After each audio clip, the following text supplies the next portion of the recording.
Hello and welcome to Anemone TCG. Today we're going to be looking at a deck that receives some fantastic support in BT11, MirageGaogamon. Come and have a look at the cards that I've been using to see success with this deck and one of the really strong combos that this deck has to put out some really major aggression. So as always, starting off with our Digi-Egg, we're going to be using Wanyamon from BT11. We use a lot of tamers in this deck, so having that little bit of extra draw power when we have a blue tamer in play and we're attacking just helps to get us ahead in card advantage. Moving on to our level 3s, we've got 3 level 3s here. We've got the BT4 Gaomon, who's in the back left there. We are using some Digiburst options in this deck, and Gaomon just helps to supplement those by bouncing back to your hand when it's Digiburst. We've also got the Labramon here, from EX2. This Labramon gives us 1 memory when we attack with jamming, and one of our tamers lets us apply jamming to any of our Digimon that has Gaomon or Gaogamon, so we can have easy access to that extra memory, which lets us do some extended plays. And finally, we've got the new card from BT11 here, Gaomon. It's got a good search ability that lets us grab a card with Gaogamon and the blue tamer, both of which we need in this deck, so it just lets us find the tools we need. And the Inherited, which lets you bounce a level 3 back to the owner's hand if we have a blue tamer in play and when we're attacking, just lets us get rid of some floodgates and will let us activate MirageGaogamon's effect, which we'll look at in a minute. Moving on to our level 4s here. At the top we've got the 2 Gaogamons.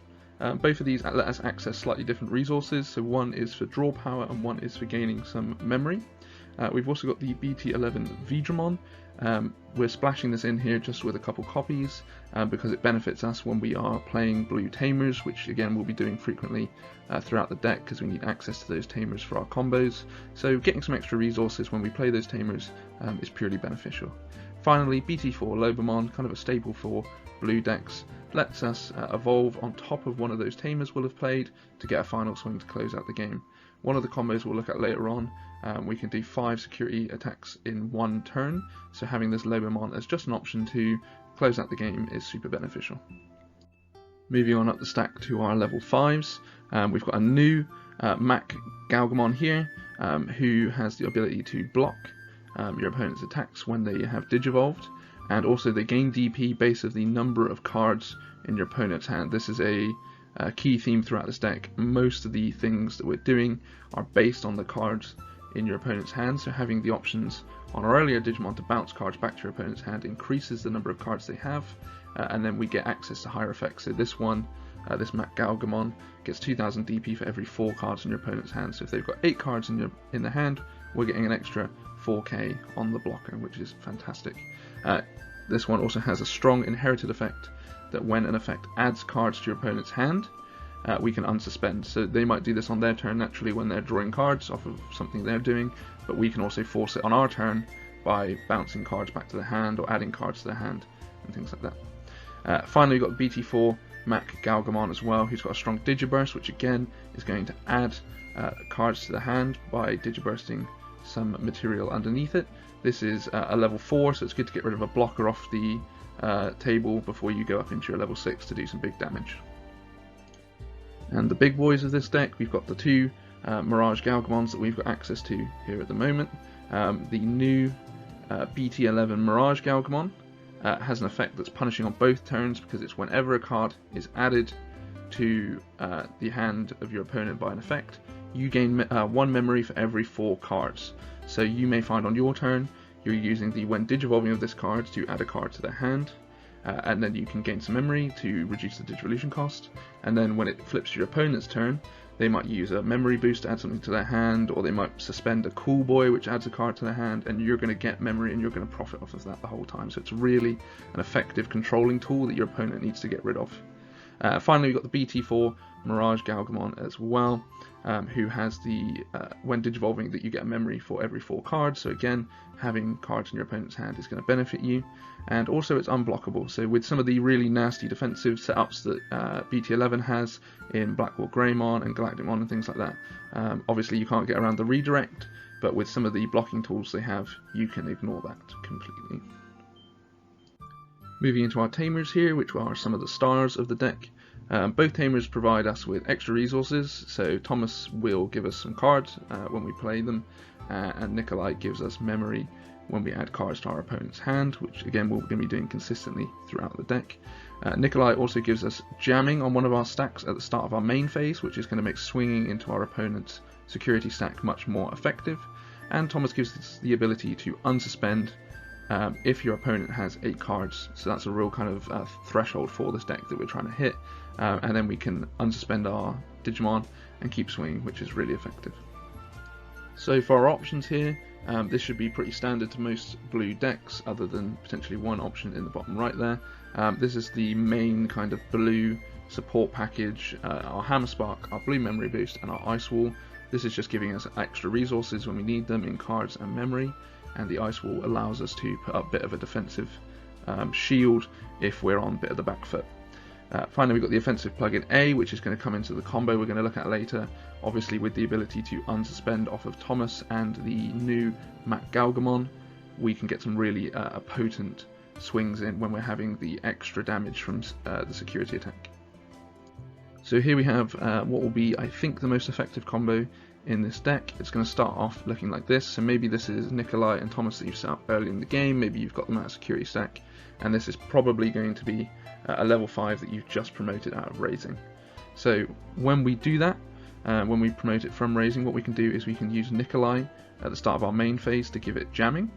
We can then swing with this stack, unless you hit some really powerful option card, your Gaia Force, Dark Gaia Force, Hades Force, you're going to be quite comfortable to swing with this. Even if you hit a much bigger Digimon, you're going to survive.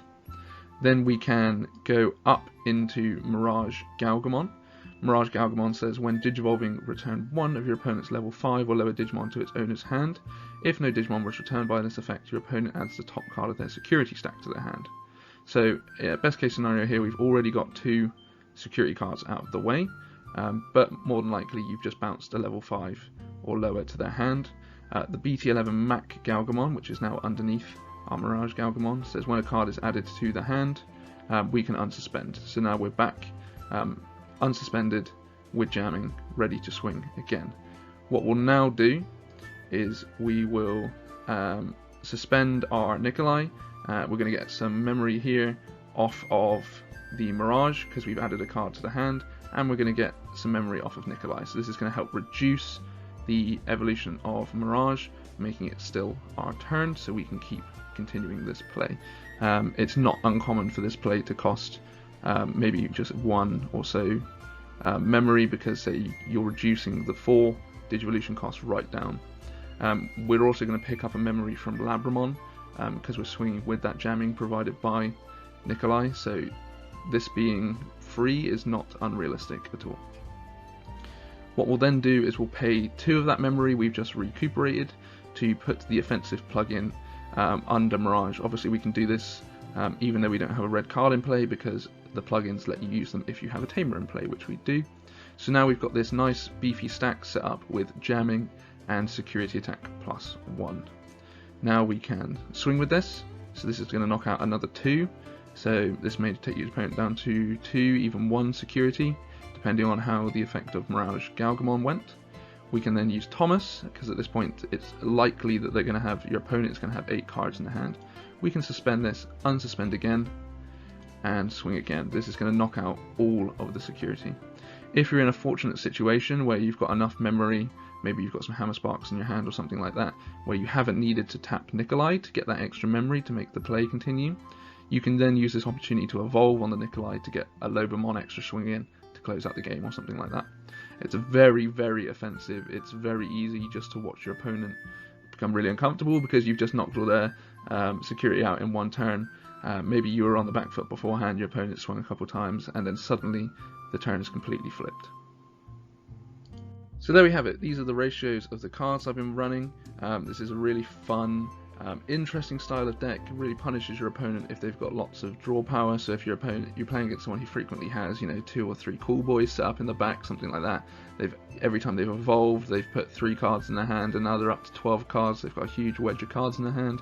You're going to be gaining lots and lots of memory all over the place just for punishing them for having all those cards in their hand. It's a really fun, interesting deck. quite competitive. It can bounce things back to hand. It might struggle with certain DP thresholds, but with the old MirageGaogamon, you can easily get up to 14k. So you're swinging over stuff like Gaomon, Blackwall Greymon, if they've not been boosted in some fashion. So you can deal with some threats in the meta at the moment. But yeah, any ideas on what you'd change? I'd love to hear about them in the comments. If you've played this deck and had success, let me know. Thank you very much. I'll see you on the next one.